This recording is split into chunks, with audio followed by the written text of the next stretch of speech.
행정명령 유권 효력 연장선 비핵화 후 제재 해제 원칙 재확인. 도널드 트럼프 미국 대통령이 지난 12일 싱가포르 북미 정상회담 당시 김정은 북한 국무위원장과 헤어지기에 앞서 발언하는 모습. AP 연합뉴스, 워싱턴 연합뉴스, 강영두 특파원. 도널드 트럼프 미국 대통령이 22일 현지 시간 북한에 대한 기존 경제 제재를 1년 더 연장하는 조치를 했다. 6일 북미 정상회담 이후 약열일만으로 비핵화 없이는 제재를 풀지 않겠다는 미 행정부의 강한 의지를 재확인한 것이다. 트럼프 대통령은 이날 의회에 보낸 통지문에서 조지 W. 부시 행정부 시절 발동된 행정명령 13466호 2008년 6월 26일 등 6건의 대북 제재 행정명령의 효력을 연장한다고 발표했다. 13466호에 이어 버락 오바마 대통령 시절 확대된 대북 제재 관련 행정명령 13551호 2010년 8월 30일, 13570호 2011년 4월 18일, 13687호 2015년 1월 2일, 13722호 2016년 3월 15일, 트럼프 대통령 취임 이후 13810호 2017년 9월 20일 등이 대상이다.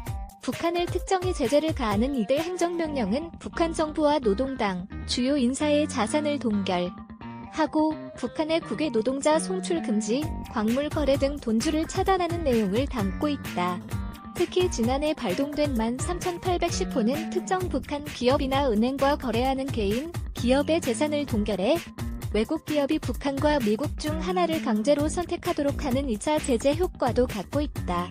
트럼프 대통령은 북한의 핵물질 보유와 확산 위협, 핵, 미사, 1. 프로그램 추구 등을 제재 연장의 주요 이유로 꼽았다. 한반도의 무기 사용이 가능한 핵분열 물질의 존재와 확산의 위험, 핵, 미사일 프로그램 추구를 포함해 한반도를 불안정하게 하고 영내 미군과 동맹국 및 교역상 대국을 위태롭게 하며 도발적이고 불안정하고 억압적인 북한의 조치와 정책은 미국의 국가안보와 외교, 경제에 계속해서 비상하고 특별한 위협이 되고 있다고 밝혔다. 대북 행정명령은 근거 법률인 미 국가비상조치법 (NEA의) 일몰 규정에 따라 대통령이 효력을 연장하고자 할 경우 1년마다 의회 통지와 관보 개재 조치를 해야 한다. 첫 행정명령 13466호가 2008년 6월 26일 발동됨에 따라 역대 대통령은 매년 6월 말 효력 연장 절차를 진행해왔다. 이에 따라 트럼프 대통령은 지난해 6월에 이어 올해 두 번째로 연장 조치를 했다. 그러나 올해는 트럼프 대통령이 6일이 북미 정상회담 이후에도 비핵화 없이는 제재를 해제하지 않겠다는 원칙을 분명히 한 것과 맞물려 비핵화 의지를 더욱 선명히 하는 효과가 있다는 분석이다. 아울러 싱가포르 회담 이후 북미 화해 분위기 속에서 중국 의 대북 제재 완화 가능성에도 경고가 될 것으로 보인다. 우리 정부 관계자는 국가비상조치법의 근거에 2008년 6월 13466호 행정명령이 발동한 이후 나온 행정명령들이 매년 연장됐지만 북미 정상회담 이후 이뤄진 이번 연장 결정은 미 행정부의 선 비핵화 후 제재 해제 원칙을 재확인한 것으로 볼 수 있다고 말했다. 앞서 트럼프 대통령은 북미 정상회담을 마치고 귀국한 직후인 지난 3일 트위터에서 더는 북한으로부터 핵 위협은 없다고 말했다.